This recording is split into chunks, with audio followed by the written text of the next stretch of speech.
Բարի երեկո եւ բարի գալուստ հայկական ժամանակ տաղավարում զրուցելու եմ Երկրապահ կամավորական միության հիմնադիր անդամ Կորնիձոր ջոկատի հրամանատար Արա Խուդավերդյանի հետ։ Բարև ձեզ, պարոն Խուդավերդյան։ Բարև ձեզ։ Պարոն Խուդավերդյան, վաղուց առիթ չենք ունեցել զրուցելու, այն էլ տաղավարում, առաջարկում եմ սկսենք նախ օգոստոսի 8-յան իրողություններից։ Ընդհանուր առմամբ ինչ տեղի ունեցավ օգոստոսի 8-ին, հատկապես խաղաղության ձեռքբերման առումով կուզենամ անդրադառնալ այդ կարևոր փաստաթղթերին եւ ինչ է կարծում Հայաստանի եւ Ադրբեջանի միջև արդեն իսկ գոյություն ունեցող փխրուն խաղաղությունը, թե ներսում, թե դրսում թշնամիներ ունի, թե կարելի է համարել, որ կոպիտ ասած խաղաղությունը արդեն վերջնականապես կայացել է եւ անկասելի է։ Օգոստոսի 8-յան փաստաթուղթը նախնական փուլի մեջ է, դեռ դրան բավականին լուրջ ժամանակներ եւ լուրջ մարտահրավերներ ունենք հաղթահարելու։ Իդեմս Հայաստանի Հանրապետության վարչապետ Նիկոլ Փաշինյանի, որը որ ջանք ու եռանդ չի խնայում խաղաղությունը իմի բերելու,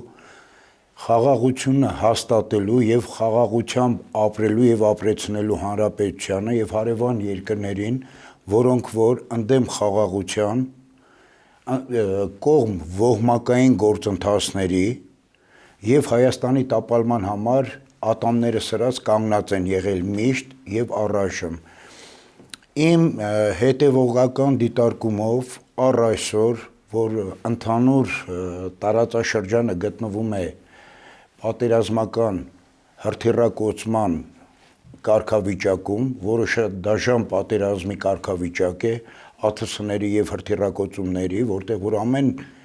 տիպի կարգի զենքեր կարան օգտագործեն սովորական զենքի անվան տակ, ազգաբնակություն կամ ժողովուրդ ոչնչացնելու համար, բացի բանակային ստրուկտուրաները,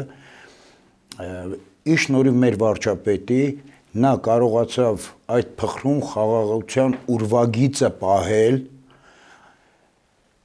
մուսուլմանական տերորիստական պետություններին, իդեմս Ադրբեջանի գամերը ձիգ պահել, որպեսզի հարձակումներ կամ դիվերսիոն գործընթացներ չլինեն Հայաստանի վրա, որպես Հայաստանի Հանրապետություն իր սահմանային ուղեծիրով ընդհանուր, որը դեռ նաև գտնվում է շատ փխրուն վիճակում, մինչև հաստատվի Հայաստանի սահմանները,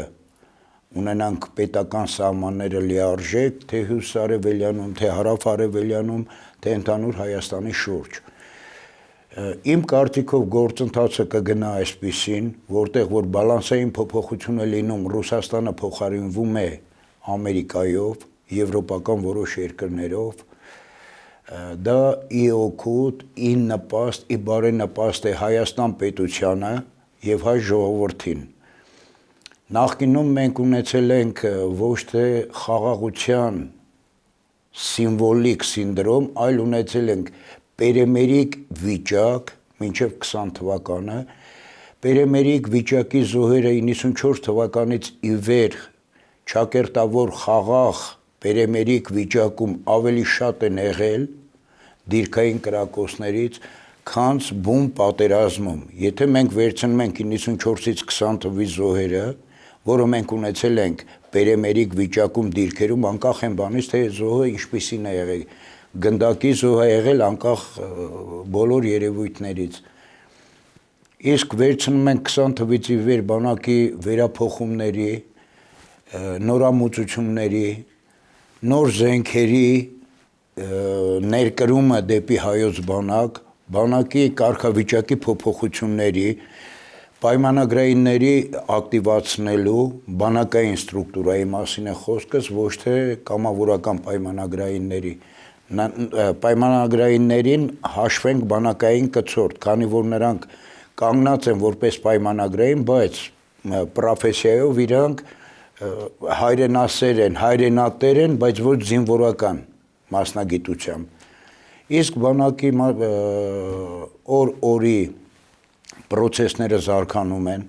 փոխվում են աշխատավարձի նախկինի հետ համեմատական ցիկլները,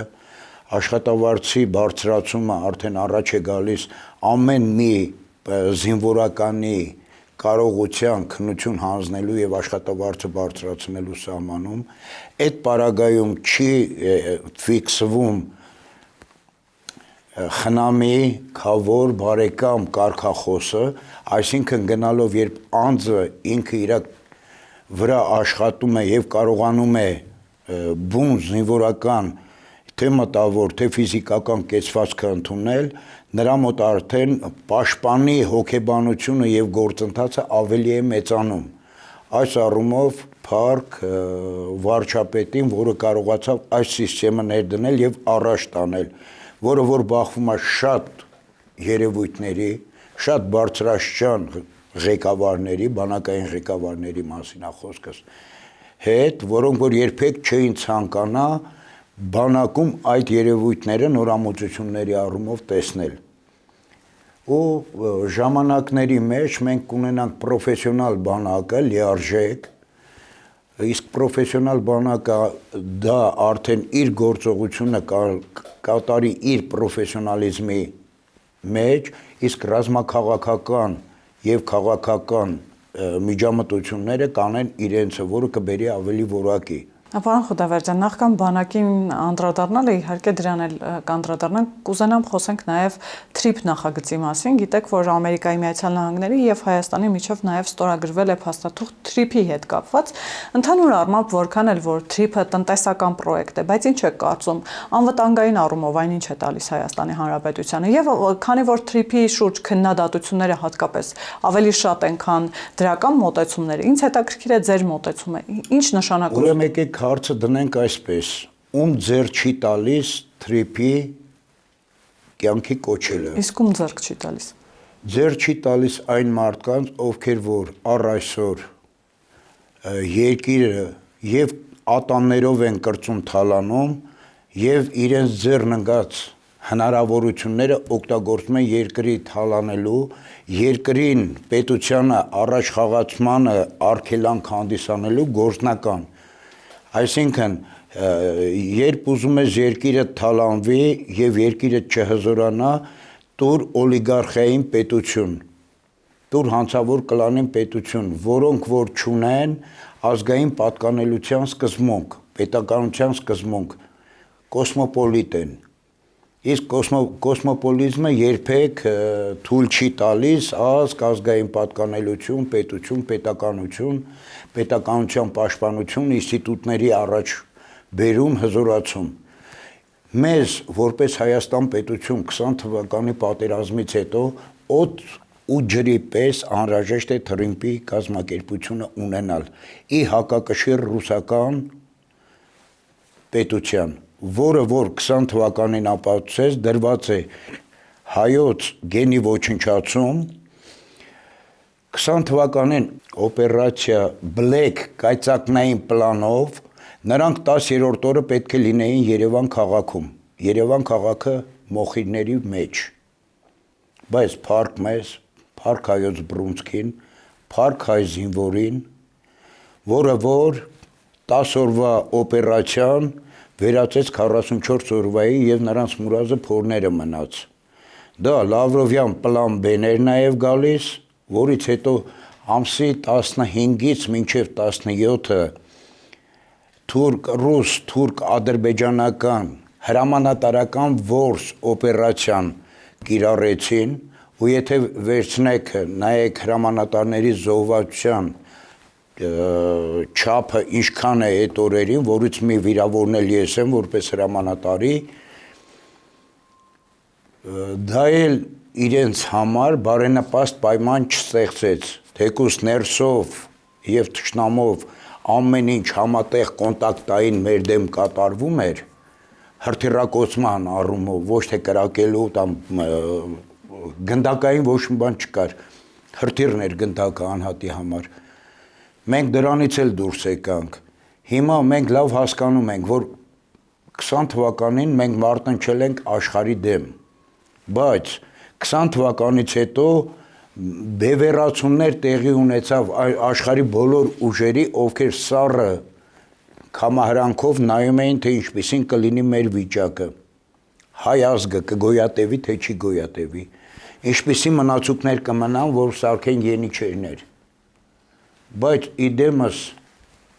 նորից ասեմ պարոն վարչապետի Նիկոլ Փաշինյանի, մենք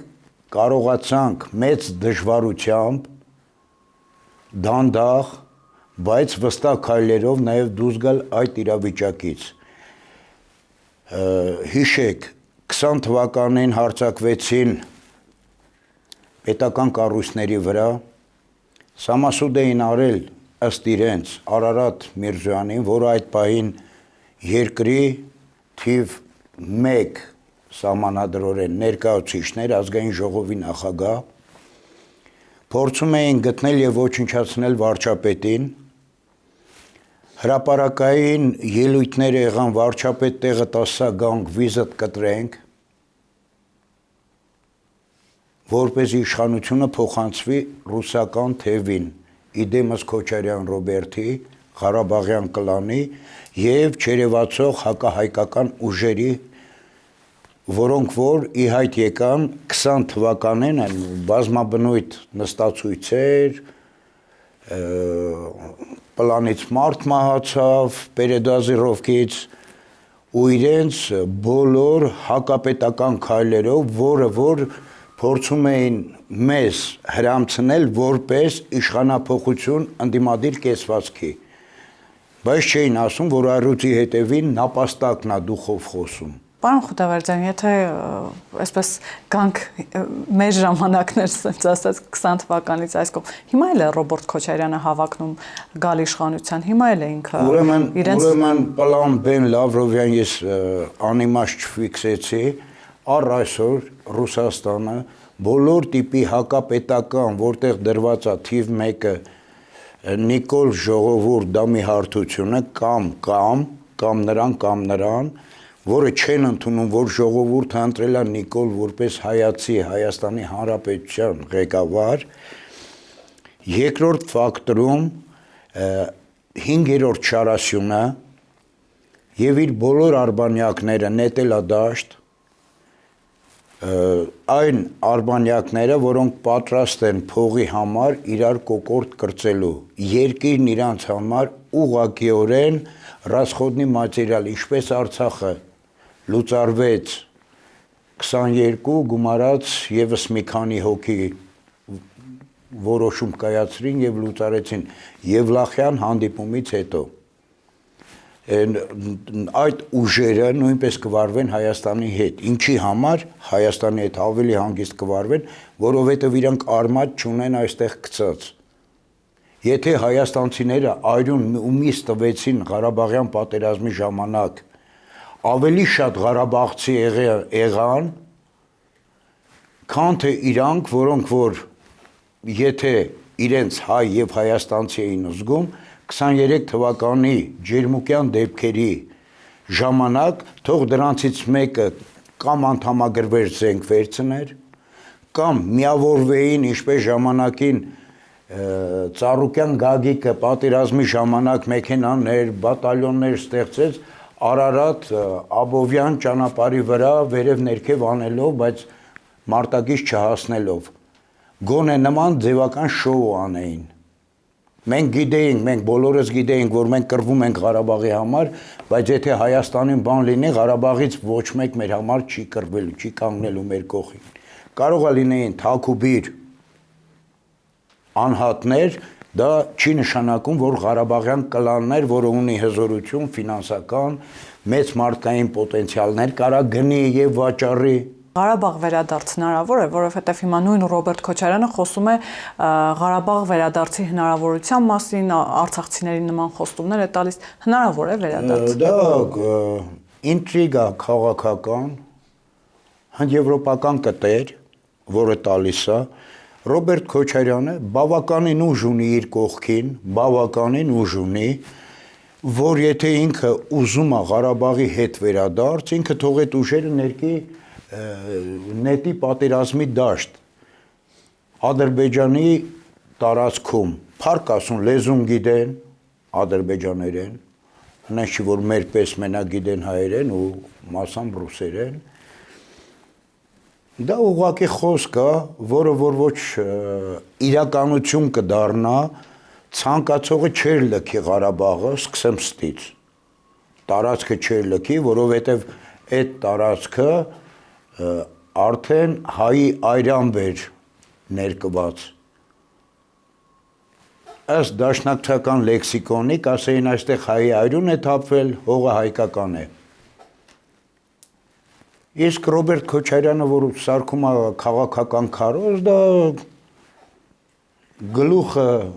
մարդկանց ուղեղը հոգնեցնելու, աշկերին սև շորեր փակելու, մարդկանց ցանկությունից խոսելու տարբերակն է։ Մենք խիչ ենք ասում, մենք միշտ ամեն կռվի ժամանակ եղել ենք։ 20 թվականին առավել եւս կանգնեին մեր կողքին, ներսից հրահարում էին փախուստ, ներսից տարածում էին բոլոր Հայաստանում գտնվող քաղաքական ուժերը, ովքեր դեմ էին կառավարությանը, պետությանը, պետականությանը, ում հետ խոսում էին, ասում են Նիկոլը ծախել է։ Տեսանք ով ծախեց, ով կնիքը դրեց, եւ ինչ պայման ստեղծեցին ժողովրդին։ Այդ ոնց եղավ, որ փախուստից առաջ բենզինը տրաքեց, ոչ մի իշխանավոր Ղարաբաղի չմահացավ, մահացան խեղճ ժողովուրդ, ովքեր բենզինի հերթ էին կայնած։ Չէ՞ որ մենք հարցերին նայում ենք այնպես, որպեսզի գտնենք իրականությունը։ Ու դա ինձ թվում է, գիտեք ինչ,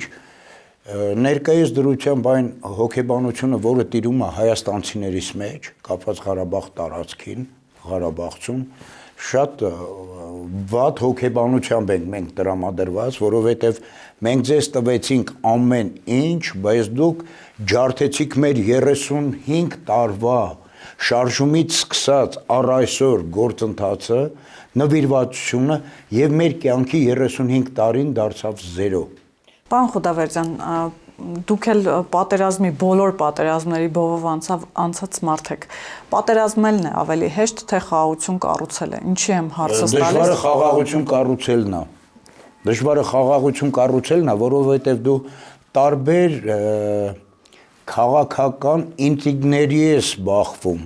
տարբեր պետությունների շահերի ես բախվում։ Լինելով փոքր պետություն, պահում ես քու պետական դեմքը, պետականության դեմքը, կներես պետականությունով ասեմ, որպեսզի ապավեն լինի քու պետության անվտանգությանը,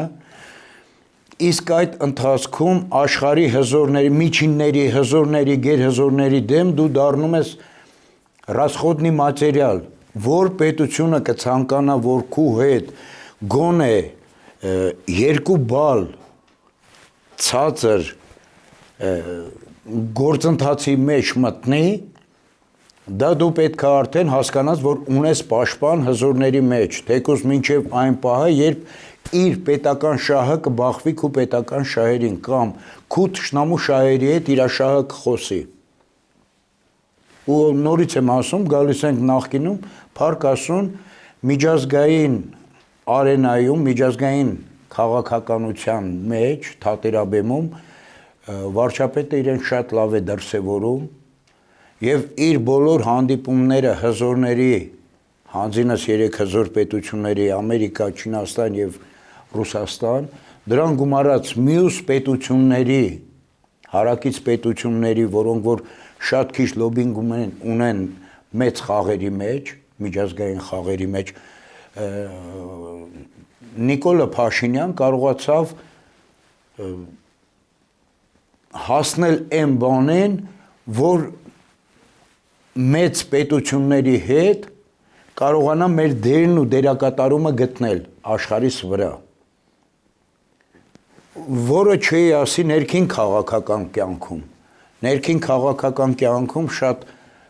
խառն է, շատ շատերը։ Իսկ որոնք են բաց թողումները, պարոն Խուդավերդյան, ըստ ձեզ։ Բախումները։ Բաց թողումները, ներքին քաղաք։ Բաց թողումները սկսած կադրայինից դուրս եկած, երբ այսպիսի տպավորություն կա, որ Փաշինյանը աշխատում է բոլորի համար, բոլորի տեղը։ Երբ գործընթացները գնում են մյուս ստրուկտուրաներին, բողոքները մեծանում են։ Դրանց հիմքերից մեկը այն է, որ շփումը ժողովրդի հետ, հանձինս կառույցի իրենց կուսակցական ընկերների հետ շփումը շատ քիչ է։ զանգերի հեռախոսային կապը գրեթե զերոյական է, որովհետև նման բողոքներ ես շատ եմ լսել, ուղղակի որպեսզի տոն չտան բողոքին, ասում դե տղեկ են ապել, զբաղված են որոշումներ անիստեր, քաղաքական ինտրիգներ են, բախումներ են, հավաքվում են, որոշում են, էս են անում, են անում, բայց երևույթները ներքին քաղաքական կյանքում ավելի ճարպկորեն եւ հմտորեն պետք է անեին, որպես պետք է արվել, որ չի արվել, պարոն։ Սկսած առաջնային պետք է հեղափոխական գաղափարախոսության անարդարության դեմ արդարությունը եւ օրենքի գերակայությունը, սահմանադրության փոփոխությունը կայանար, որից կբխեր ընթացիկ բոլոր բաները, քանի դեռ մենք քայլում ենք այս սահմանադրության ներքո, մենք դեռ շատ տեղ կարանք հասնենք Ռոբիկումին ու ոչնչի չհասնենք։ Պարտադիր պետք է վերանայվի եւ փոփոխվի սահմանադրությունը, որը կբացի եւ իշխանավորի ձեռքերը։ Ինձ էլ է հասկանալի է սահմանադրությունը լավ Սերժիկի համար կոստյում շալվար էր, որը գրել էր Դավիթ Համբարձումյան, եթե չեմ սխալվում։ Շատ լավ իրավաբան է, շատ լավ կոստյում շալվար է կարել, շատ ամուր թելերով, ոնց պտտվես օրենքը քեզ ճիշտ անում է, ինչ հանցագործություն ուզում ես արա, որին մենք բախվում ենք, ձերբակալվում է թալանչին հզոր ախորժակով, առյուծի փայը եւ արջի փայը տանելով, դատարանից դուրս է գալիս, այսինքն դատարանները օգտվում են սահմանադրական թերությունից, որը թերությունն է ժողովրդի եւ պետության համար, առավելությունն է հանցագործի համար։ Դրա համար մենք հապաղում ենք, դրա համար ժողովրդի մեջ, որ արդեն լինում են դժգոհություններ, կոնկրետ այդ թեմայի շուրջ, թալանչիների շուրջ, հեղափոխության 18 թվականին, երբ դեռ կանգնած էինք հրապարակում, անձամբ ինձ 30-ից ավել թալանչի մոտեցել են, պատրաստ ենք ամեն ինչ հանձնելու, մենակ մեզ KGB-ի պատվալ չգցեն։ Այդ նույն թալանչիների ողնաշարը ձգվեց, բիզնեսները առավել մեծացան։ Իսկ ովքեր էին դրանք։ Օրինակ մեկը Ղարաբաղյան կլանը, նախկին իշխանավորները, մեծահարուստները, այդ ինչից հարստացան։ Չէ, ովքեր էին ձեզ ասում, որ մենք պատրաստ ենք վերադարձնել պետության։ Հենց իրեն շարքերից։ Հենց իրեն շարքերից, որոնց հետ մենք պայքարներ ենք անցել, պատերազմներ, հակադրվել, համախոհ ենք եղել, հետո հակադրվել ենք Հայաստանի հետ կապված շարժումների առումով, ընդդեմ ռեժիմին առումով, Սերժ Քոչարյանական ռեժիմին առումով նկատի ունեմ, որտեղ մենք միշտ մեր պայքարը եղել է անդադար, ավելի փոքր, մինչև 18 թվականը։ Հիմա ի՞նչն է խանգարում, որ Ռոբերտ Քոչարյանը 200 միլիոնը վերադարձնի պետությանին։ Ինչին է սպասում։ Միգուցե հույս ունի, որ Ես յուրովի կարամ մեկնաբանություն տամ Ռոբերտ Քոչարյանի ողջությունը ապահովելը կայանում է միգուցե նրանում, որպեսզի իր զավակները չլինեն մեծ գումարների հետևորդ, Իրանից խլեն որպես պետական հանցագործի, պետություն քանդած թալանած հանցագործի, բայց երբ ինքը արդեն քաղաքական մեծ խաղերի մեջ է ներքաշվում, որը որ բուն հայկական տարբերակում չի մենակ, դուրս է գալիս Հայաստանի սահմաններից, արդեն իր թելադրանքը գալիս է գույք պարքի դիմաց պետության ռիչագային խաղերից, այս դեպքում նորից եմ ասում, սահմանադրական փոփոխություն, քրեական օրենսգրքի փոփոխություն եւ միանգամից կալանավորում եւ ինչպես Չինաստանյան եւ այլ երկրների պետությունների նախագաներ ոտաբոպիկ նկուղներում հանգչեցին, ստեղծել նման պայմաններ, որ դաս լինի բոլոր մեծ, փոքր եւ մանր երկրի ստանողներին, թալանողներին, գողացողներին։ Այսինքն ըստ Քոչարյանը հիմա պիտի բանտում լիներ։ Միանշանակ։ Ինքը պետքա բանտում լիներ ծանր հոդվածի պետական թալան, պետական հանցագործություն հոդվածով, ոչ միայն ինքը, անգամ իրան շուրջ հավաքված շատ-շատերը։ անգամ իրենց օգնող յուրայինները, ովքեր դրսից գալիս էին, ֆինանսավորում էին իրանց։ Օրինակ։ Դե օրինակներ իրան ժամանակ հիշեք, ինչեր կառուցվեց, ինչեր տրվեց, ինչեր վերցրվեց, ովքեր էին, դրսից ինչ օլիգարխներ էին գալիս, իդեմս Արա Աբրահամյան, իդեմս գազի մաֆիա, իդեմս հոսանքի մաֆիա։ Սամվել Կարապետյանը կար նրանց։ Իհարկե կար, Սամվել Կարապետյանի եղբայրը, եթե չեմ սխալվում, Սերժ Սարգսյանի դիրեկտոր պրեզիդենտским աշխատած ժամանակ աշխատում էր որպես կառավարիչ։ Ինչքանով էր հեռու ինքը Հայաստանից կամ երևույթներից, որոնք զարգանում էին Հայաստանում իր ինձ անձի միջամտությամբ։ Իսկ այսօր գոռում են մենք արել ենք։ Չէ ախպեր ջան, դուք ոչինչ չեք արել ենք մենք։ Վայելել եք դուք։ Սոված ենք մնացել մենք։ Մեր վերջի եղածը դրել ենք մենք, տարել եք դուք։ Ժողովրդին մի խաբեք, դուք արել եք։ Ձեզ ինչ պարտադրվել է կամ հանձնարարվել է գործող իշխանավորի կողմից, դուք չեք կարա չանեիք, որովհետև FSB կզանգեին, կասեին փակեք կիսլարոդները։ Հետո չի հասկանում, եթե կիսլարոդները բաց է, եթե դուք ընդհանուր մի հզոր մաֆիա եք կազմել ռուսական տարածքում, ձեզ թույլ են տվել տվյալ պետությունը, դուք ինչ ձև ուզում եք աշխատեք ֆինանս, բայց քիթները չկոխեք քաղաքականության մեջ։ Բա հիմա ինչու են մտնում քաղաքականություն։ Հիմա էլ ուղարկել են Հայաստանի վրա, պետականության գոյության խնդիրն է։ Ուզում ես պետականություն չունենաս, պետությունը տուր օլիգարխին։ Բա ասում են մենք կայացած բիզնեսմեններ ենք, գումարի խնդիր չունենք։ Դու կարաս կայացած բիզնեսմեն լինես, գումարի խնդիր էլ չունենաս, բայց դու պետական գործիչ որպես զերո լինես։ Դու մտածում ես բիզնեսի սֆերայով։ Ինչը տամ, ինչը առնեմ, որտից եկամուտ քաղեմ։ Իսկ պետությունը մենակ տալ առնելու մեջ չի։ Թող իրանք ասեն պետության թեորեմը ինչ է նշանակում պետություն։ Նոր մենք բոլորս ծափահարենք, որ տղեկ եկեք պետություն հանձնենք ձեզ։ Մենք մաքարենք, դու գաք մեր գլխին։ Ոչ է սարն է ձերը, ոչ է ձեր կացինն է ձերը։ Կջարդենք այդ կացինը։ Հերիքա, այս ժողովուրդը դատապարտված է լավ ապրելու, բայց 35 տարի որպես հաղթածկոն, որ պետք է արդեն բոլորը ամենացածր խավը գոնե կես միլիոնանոց մարդ լիներ դոլարային։ Ձեր աչքի առաջ մեր ժողովուրդը ընչաքաղցության մեջ էր ընկած։ Ուր էր դրանց միլիոնները, միլիարդները, առած բիզնեսները, գործերը, որ ժողովուրդը չէր կարում ընդերքից բարձրանալ վերև։ Չէ որ ժողովուրդն է կատալիզատորը քու երկրի, քու պետության։ Եթե քու կատալիզատորը գտնվում է խափանված վիճակում, ինչքան դու ուզում ես բարձրներում ճախրի, քու թռիչքը զերո է։ Պարոն Խուդավերդյան, իսկ բոլոր այդ խոսակցությունները վերջին շրջանում վստահ եմ դուք եք լսել այդ մասին Նիկոլ Փաշինյանն էլ անձամբ խոսեց, որ կան պատերազմի կուսակցություններ, որոնք պատրաստում են նոր սեպտեմբերյան պատերազմ։ Ինչ ասել է նոր պատերազմ եւ ովքեր են այդ պատերազմի կուսակցությունները, պատերազմի շահառուները ովքեր են։ Ում են դա։ Միանշանակ ընդդիմադիր դաշտը։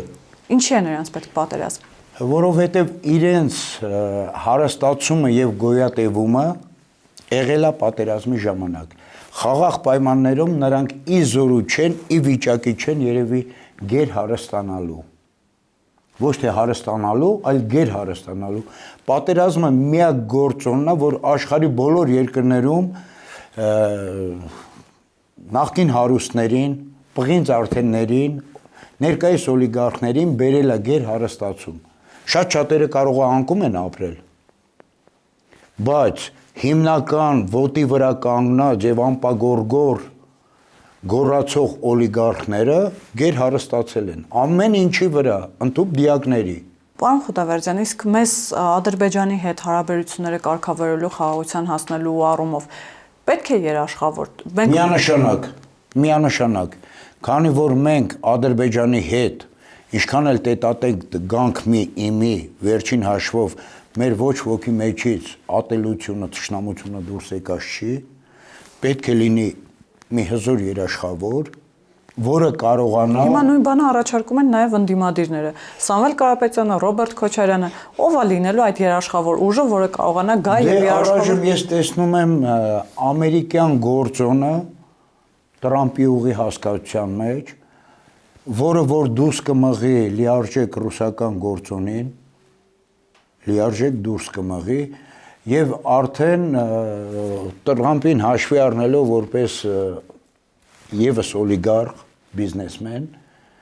նա բիզնեսային հարաբերությամբ կպահի այն ամենը, ինչը որ իրեն անհրաժեշտ է։ Այսօր Տրամպի հարցակումները այս կամ այն երկրների վրա նավթի բազարն է։ Այսինքն նորից ամեն ինչ գալիս է բիզնեսի դաշտ։ Իսկ այս տրասը, որը աշխատեց եկամտաբեր իր համար, նա ամեն ձև կպահի դա։ Իսկ Ռուսաստանը հեշտ է հանձնվելու կամ հեշտ է թույլ տալու այդ պրոյեկտը։ Դե նայեք, Ռուսաստանը գնալով ինքը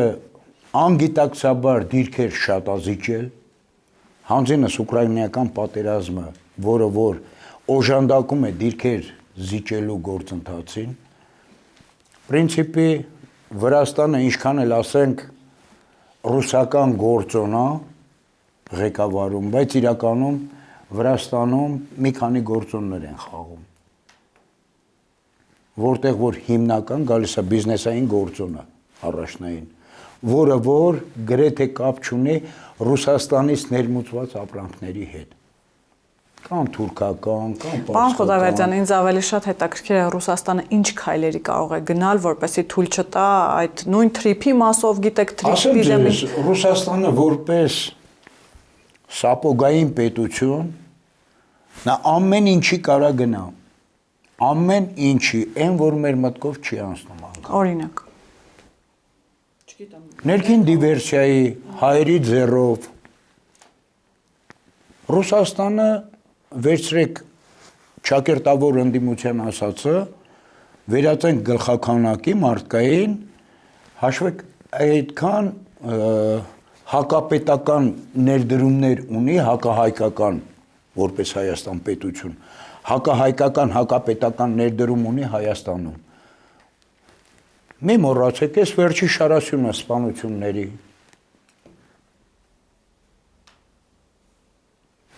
մաքուր ռուսական ձեռագիր, առանց խոսալ դանակահարենք, առանց խոսալ կրակենք իրար վրա։ Ոնց հասկանանք, նախկինում մենք ընկերենք, այդ պահին դարձանք թշնամիներ։ Արդյոք չկա տեղ ռուսական գործոնը։ Մեր հայերի ձեռով։ Քանի հատ սպանություն եղավ։ Խմբակային մի քանիսը մեկին։ Այդ Ռուսաստանում 7 հոգով մեկի վրա հարձակվում են, խփում գցում գետին, քացիներով սպանում։ Այսինքն դուք հիբրիդային պատերազմի տրամաբանության մեջ եք դիտարկում վերջին շրջանում տեղի ունեցող այդ լարված միջադեպերը։ Ես տրամաբանում եմ Ռուսաստանի շահագրգռվածությունը, Հայաստան պետությունը ոչնչացնելու, պետականությունը ոչնչացնելու։ Այդ տրամաբանության մեջ ես հիբրիդային չէի անվանի, որովհետև լրատվական դեզինֆորմացիոն բազան Հայաստանում գործում է առավել, քան թե ռեալ ինֆորմացիոն բազան։ Ու դա գալիս է, որի պոչը տրորես, ձայնը գալիս է կրեմլյան պատերի ներսից։ Այսինքն եզրահանգում ենք նորից այն բանին, որ Հայաստանը ինչ պետություն, ախպեր, դու մեր մոտ կարակ լինեք գուբերնիա պատալոկ։ Իսկ ընտրություններին ընդառաջ ինչ քայլերի սպասել, մենք տեսնում ենք թեժանում առաջ կոչս մեր հայ ժողովրդին, որը որ իր վերաբերմունքը ցույց տվեց 18 թվականին,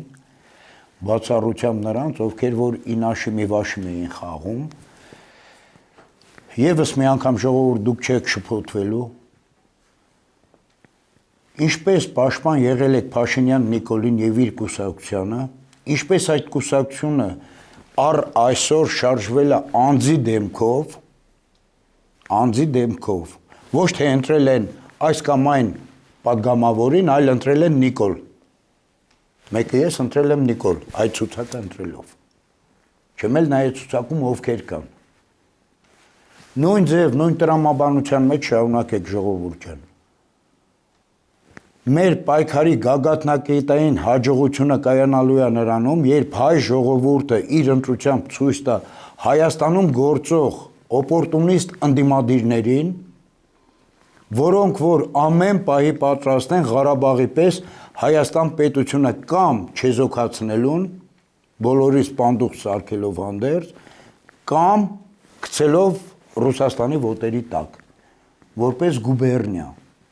Հարցը գուբերնիա կձգենք, թե չէ։ Իսկ եթե չէ, ապա ինչ։ Դե Ռուսաստանը կդնի էլի մի անվանում կկպցնի, Յակուտիա, Չուկոտիա, Մուկոտիա, ասես Կուրիլյան կղզիներ։ Նրանց կներես, ասում է չուկչիները տուպը գալովքի։ Այստեղ էլ կասի արմյաշկի տուպը գալովքի։ Ինչ տարբերություն, նրանք էլ են, չէ, ազգություն, որտեղ որ նաև հայկական ձեռագիր կա այդ տարածքում։ Պարոն Խուդավերդյան, այսինքն հստակ է, որ այս ընտրությունները, որոնց այդքան մեծ ուշադրություն, սևեռվածություն կա եւ շատ մեծ կարեւորություն են տալիս հատկապես այս տարվա խորհրդարանական ընտրություններին, իսկապես պատերազմի ու խաղաղության միջև պիտի ընտրի հասարակությունը։ Միանշանակ։ Բացի խաղաղության եւ պատերազմի գործոնին, նաեւ Հայաստան պետություն, պետականություն լինել չլինելու, հայ ժողովուրդը որպես բնիկ իր օրորոցում, իր օրանում ապրելու գործընթացն է։ Որին ուզում եք ընդդիմությունից վերցրեք, տեսեք, որ երկրներում ինչեր ունեն։ Այսինքն նրանք խնդիր չունեն ստեղ ապրելու հետ, լավ թե վատ։ Շիկացավ իրավիճակը, նրանք կհայտնվեն համապատասխան վայրերում։ Ես ու դու կմնանք մենակ, ոնց որ 20 թվականին։ Մենք տեսել ենք արդեն մեր կենթանության օրոք բազում անգամներ տեսել ենք, թե ոնց են աշխատանք տանում, եթե առաջ մի խմբավորման մեջից պատերազմի ժամանակ վախից կարար փախներ մեկը, վախից, ֆիքսում եմ, մնացածը մնային, այս պատերազմին, ուրեմն երկուսը կարային մնային, 100-ը փախնեին, ճիշտ ծայրահեղ կարգավիճակ։ Ու հիմա նրանք գոռում են Ղարաբաղը հետ ենք բերում, հա։ Այդ ուժերով որ փախակ, այդ ուժերով որ զենքը գցիկ, հաշվեք 13000 մարդ է մնացել Ղարաբաղում կռվող կամավորներով հանդերձ, որից 3876 կամավորական են, այսինքն մոբ ռեսուրսով, 35000-ից մնացել է այդքանը ու Ղարաբաղյան բանակի մնացած ստորաբաժանումները, որոնք գումարում ես իրար, կազմա 13000։ Ու 13000-ի ուժերով 44 օր պահվեց Ղարաբաղը, պահվեց պատերազմը եւ չմտան Հայաստան։ Ինչ են հեքիաթներ պատմում, ինչ ուժերով եք Ղարաբաղը վերցնելու, էլի մեզանով։ Չէ, տղեկ ջան, այս անգամ ձեր այրուն տալու խնդիրն է։ Դուք մեր այրան հաշվին, տիրել եք ամեն ինչի, դուք այրուն կտաք, մենք կվերցնենք այն, ինչը որ պետությանը եւ ժողովրդին է հասնում։ Պարոն Խուդավերդյան, իսկ մայիսի 28-ին զորահանդես կազմակերպելու այդ գաղափարը խրախուսում եք թե հակառակը, որովհետեւ տարբեր կարծիքներ այդ իմաստով հնչեցին։ Ընդհանուր առմամբ խրախուսում եմ, բայց եթե հաշվի ենք առնում որոշակի 20 թվականից հետո ատրիբուտներ, եղած-չեղած մի հաշվի կարգավիճակ է դառնում։ Բայց ժելատելնա ցանկությամբ թող լինի մայիսի 28-ի պարադը եւ ցույց տան բանակի թեկուզ քիչ եղած ուժեր, չեմ ասում ամբողջ բանակի կարողությունները հանել լցել հրապարակ, որը կգտնի բանակի իշխանությունը նպատակահարմար եւ քաղաքական իշխանությունը,